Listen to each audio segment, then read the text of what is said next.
What's the story, Morning Glory? What is the word, Hummingbird? Thank you so much for clicking on my channel and for joining me for this review of Love and Marriage Huntsville Season 10, Episode 5, Nell to the No. Let's talk about Nell. So Nell goes to see her son, Lance, and she's going there to check on him because lately Lance has been really stressed out being a single dad. I don't know if he's a single dad full-time to all three kids or if he's a single dad full-time to just the baby. I'm not really sure. I think he's a single dad to all three kids. So he has three children. Is it from three different moms or what? I don't know. I don't know what's going on with Lance. I really don't know. All I know, he's got three kids. I don't know if all three stay with him all the time or if it's just the baby that's with. I have no idea. But he's very stressed out taking care of this newborn baby. So Nell goes to her son's house to check on him, and he's talking about the trials and tribulations of being a single dad, how tired he is. He's not getting enough sleep because the baby's up all night and he can't function at work, so on and so forth. The same thing that single moms have been going through since the beginning of time. So Nell offers to come over to Lance's house a couple of times a week to help him with the baby so that he can get like a full night's rest. And the first thing he says is, have you ran this by dad? Does he know that you want to do this? And so Nell was kind of like, I don't have to run anything by him. I can do whatever the hell I want to do. So after that, they start talking about Destiny. And Nell tells him that Destiny is still upset with her because she did not tell her about Lance having a baby. So she's mad at both of them. Destiny's mad at Lance and she's also mad at Nell for withholding this information from her. She had no idea that Lance had a baby cooking until the baby was born. And I think she found out through social media that Lance had a child. And so Lance says that I don't owe her an explanation, but I do owe her a conversation. And I'm like, you don't owe her a conversation either, because according to Lance, Destiny had made it very, very clear to him that she was not looking for anything serious, that she was casually dating. And we even saw her say that at the reunion last year. She said that her and Lance were just dating and, it's nothing serious, it's nothing too heavy. So why should he tell you all of his business? What difference does it make to you whether or not he has a child if you're not really interested in him like that? You know what I'm saying? So he says, I do owe her a conversation. We do, should talk about it or whatever. And the way that I see it, I don't think Destiny's into Lance. I think Lance was just a way for her to have a storyline on this show. She's not interested in, in Lance like that. I seriously doubt it. So why are we even pretending? Why are we going through the whole rigmarole of him needing to sit down and have a conversation with her and her acting like she's really upset that she didn't know that he was having a baby when this is a non-relationship? Okay, it was always a non-relationship. She was just using this boy to have a storyline on this damn show. Moving on to Kimmy. So Kimmy meets up with Tisha and Destiny. And Kimmy says that all the women need to start spending more time together. This whole, what do they call it? Female empowerment or girl power, whatever the hell they got going on. Something about strengthening the women's relationship on this show. And Destiny says, I don't need to see them, meaning Nell and Trish. She has no interest in forming any kind of bond with them because she's still mad at, I guess she's mad at Nell for not telling her about Lance having a baby. I don't know what else she could possibly be mad at Nell for other than that. So Kimmy was like, well, that's kind of interesting that you would say that, Destiny, because Nell damn near became your mother-in-law. And I'm thinking, when did Nell almost become Destiny's mother-in-law when she was only casually dating Lance? They weren't engaged. They weren't living together. They weren't any kind of like serious, committed, monogamous relationship. So in what universe was Nell almost Destiny's mother-in-law? She was just the mother of some guy that she was casually seeing. Then they start talking about transparency. Tisha says that when it comes to children and marriage, that should stay, no one should bring that up. Do not bring up other people's marriages. And I'm thinking to myself, Tish, you are on a show called Love and Marriage Huntsville, where y'all need to be talking about y'all's own marriages, talking about your cast members' marriages. All that stuff needs to be brought up, because if only you can talk about your own marriage, you're only going to give one perspective of it. And if other people are seeing things differently, why can't they call you out on that? And leaving marriage out of y'all's conversation is stupid as hell when you're on a show called Love and Marriage. Like, I don't understand, Tish.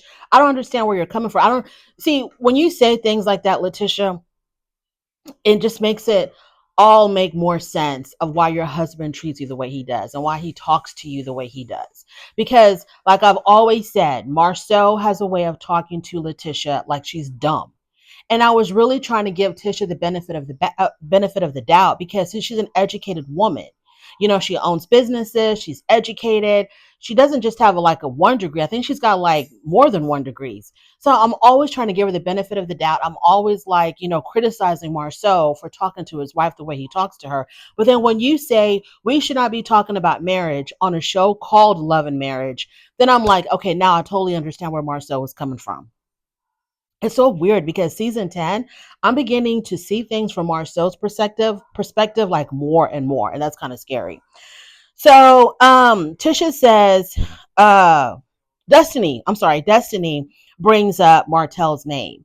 They were talking about, how do you move forward with people or something like that. And then Destiny just happens to mention, she didn't even get down like deep into it. She just happened to mention Martell's name, and Tisha quickly walked away and said this is her cue to go look for a dress because she doesn't want to be involved in any conversation regarding Martell. And so Destiny was asking Kimmy, is this how it's going to be every single time, someone brings up someone she doesn't like? And Kimmy was like, yeah, pretty much. Tish, I don't understand why you get so hot and bothered when certain people are mentioned, when you claim that your marriage with Marceau is strong, it's healthy, y'all have no issues, is a lot of love and trust and honesty there. Why do you care then? Then why do you care? And if you feel like Martell is purposely trying to destroy your marriage, how can he do that if your marriage is indestructible? Who cares what paid actress he brought on his podcast to say that she was having an affair with Marceau? Who cares about that? The only thing that should matter, Letitia, is what you got going on with your man. You don't have to convince us. You don't have to convince nobody else that your marriage is intact. People are always going to say whatever the hell they want to say. It seems like you get bothered because you feel like the truth of your marriage is slowly but surely creeping out. And that's why you get really sensitive and you have to walk away from scenes. You have to get all emotional when you're talking to these people who want to, critically analyze your marriage. And you get highly offended when people like Nell, people like Melody kept telling you, you want everyone else to be transparent, but you want to keep your stuff hidden. So she walks away from the scene because Destin just happened to mention Martell.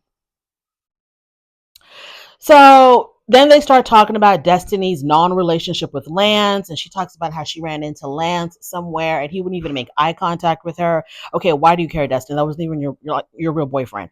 Destiny's still upset about Lance not telling her about the baby. Why? Why? Why? Why does it matter to you that he had a baby? I don't understand what's going on. You know how these men move, okay? You had to divorce your husband because he was up to some shenanigans. You started dating, I even forgot his name. Whoever it was that your producer started dating, and you claimed that that guy was still dating you when he started seeing your producer, the producer of the show. I forgot all those people's names. You saw how he was moving. You know that these men ain't about a damn thing. So like, why do you care that someone that you were casually dating and it wasn't that serious and you're keeping all your options open? Why do you care that he had a baby and didn't tell you about it? She is the most closed, guarded person on this show because when she was going through her divorce, she didn't talk about it. She didn't say not one damn thing about it. When she was dating whoever that was also dating the producer, she didn't talk about that either. Destiny is so secretive and so closed off, but then she gets upset when other people don't talk about their stuff. They talk about Destiny okay, so then this whole conversation starts up because I think Destiny was trying to put some blame on Kimmy for her relationship with Lance going south because at the I forgot whose vow renewal even was for. Was it Chris and Nell's vow renewal? And at that party, Destiny had mentioned to Kimmy that some guest there was good looking. And so Kimmy then told Nell that Destiny was making googly eyes at somebody. And then I think Nell in turn told Lance. And then Lance said something about it to Destiny. To me, it wasn't that crucial. It wasn't that important. So I have no idea why they're talking about it now, way after the fact. Let's move on to Trish. So Trish is meeting up with Nell. And it's funny how Trish has a lot of scenes with Nell and obviously her own man. But she doesn't have any scenes like one on one with the people that she is like severely defending. Like she doesn't have any one-on-one scenes with Letitia, and she's like a huge Letitia defender. Doesn't have any one-on-one scenes with Kimmy either. So, but here we go. She's making having yet another scene with Nell, and they're talking about how Tisha had crossed the line with Chris. So Nell was talking about how she shouldn't have done that, putting her finger in my man's face and walking up on him at Trish's 38th birthday party. And so she's going on and on about that. And Trish is like, well, now, I don't really see Tisha like that. And, she's a really good person. And outside of all of this, I really like her and she's a decent person. So I really don't see what you're seeing.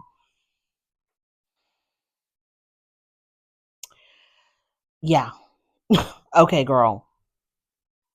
So, Trish goes hard for Letitia. So I'm wondering why aren't there more scenes with Trish and Letitia? Because Trish just loves her some Tisha, so I don't know why they don't have any more scenes together. Moving on to Kimmy.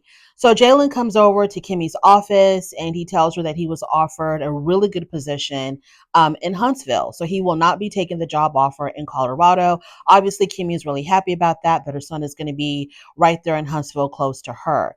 And he said that what nailed his job offer is the fact that he put on his resume that he had worked for Black. And so the employer was really impressed by that. And I was trying to think to myself, why are they so impressed that he worked for Black? Because Tisha and Marceau, they have lounges and whatnot, closing and opening all the damn time. Like, what was so impressive about him working for Black? That's what I was curious about. Like, why did they think that was so impressive? I feel like the Scott brothers probably had him say that, because there was also another scene in here that I was like, that sounds like something the Scott brothers had him say, but we'll get to that.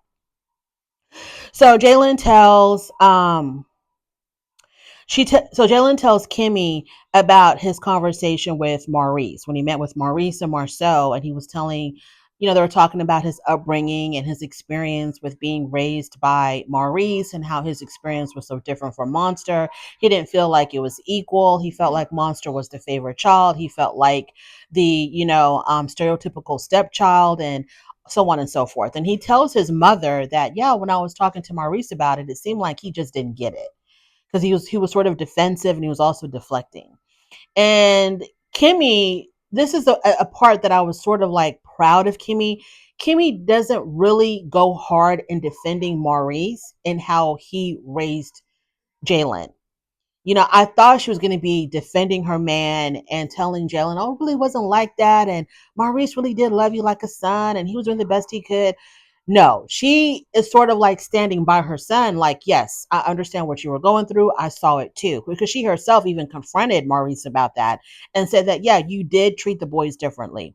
So I'm really proud of Kimmy about that because lately I have not been a Kimmy fan. So I'm proud of the fact that she's acknowledging what her son experienced and standing by her son on this issue.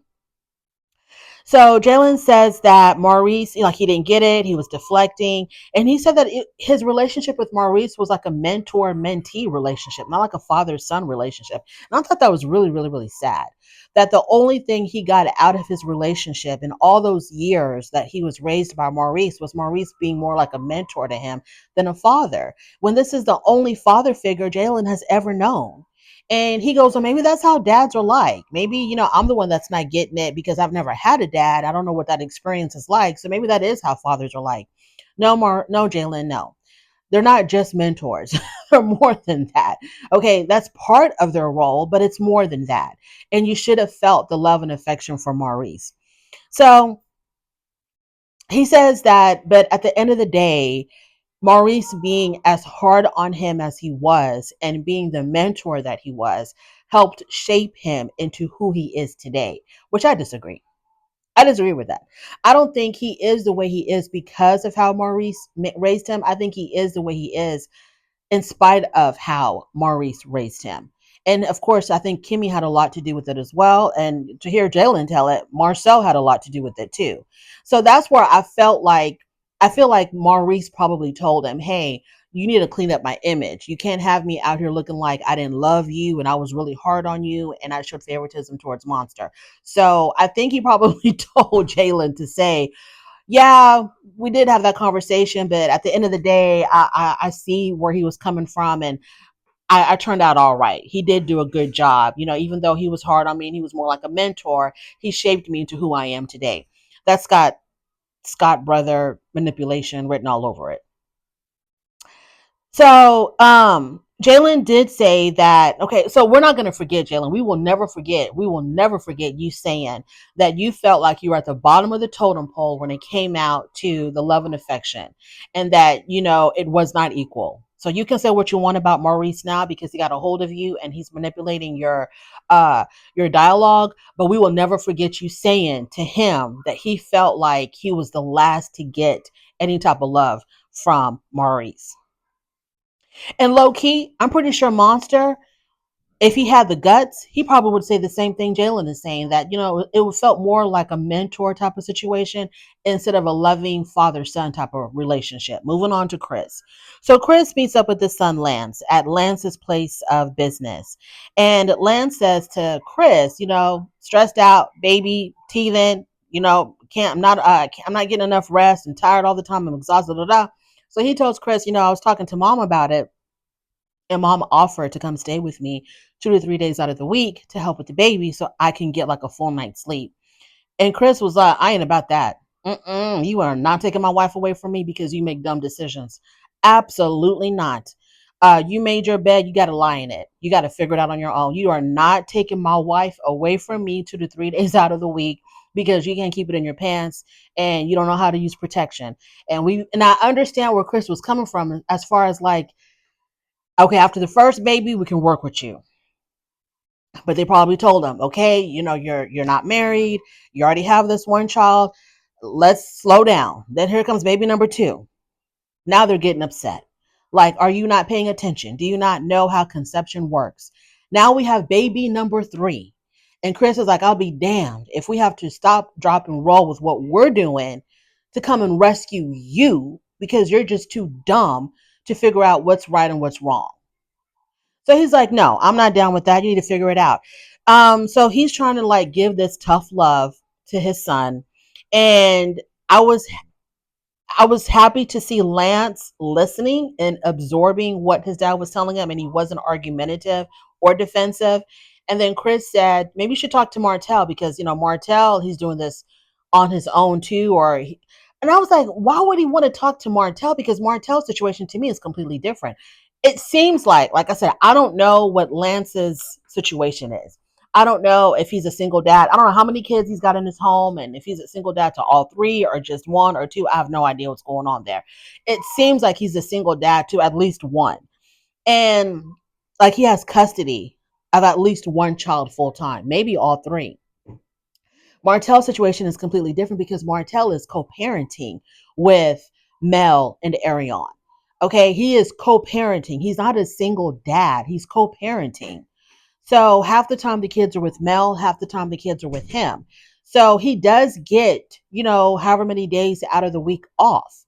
The kids are not with him full time. Now, if he was a 100% single dad and he had full custody of his children, I can see where you would refer him to go talk to Martell. But Martell is co-parenting. He doesn't have his kids all the time. He probably has them less than what he wants us to believe. So I think the situation there is completely different, but I don't know. Like I said, I don't know what Lance's situation is.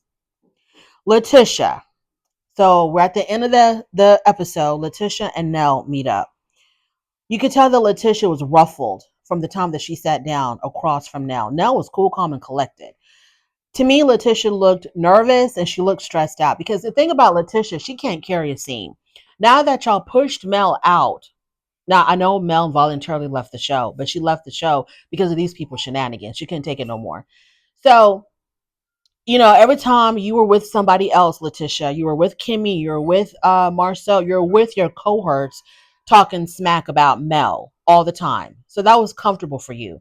Well, now you are in the spotlight. Now we're talking about your damn marriage and your behavior. And she doesn't know what to do with herself because I could see her being nervous across from Nell. So Nell didn't waste no damn time. She was like, you know what? I didn't appreciate how you got all up in my husband's face. And I like that Nell got down to it because she didn't give Tisha any time to prepare.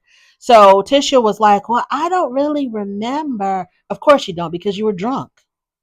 I don't really remember being all up in your husband's face because you were drunk. You were all up in his face.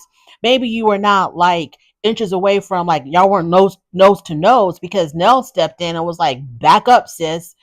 But you were trying to get in Chris's face.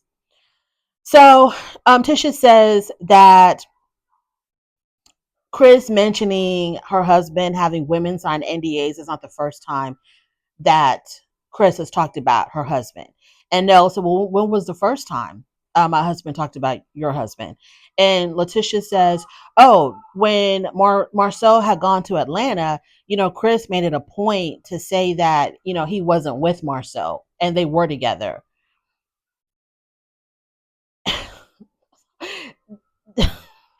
How long ago did this happen? This happened like what, 2-3 years ago or something? And that's still on her mind.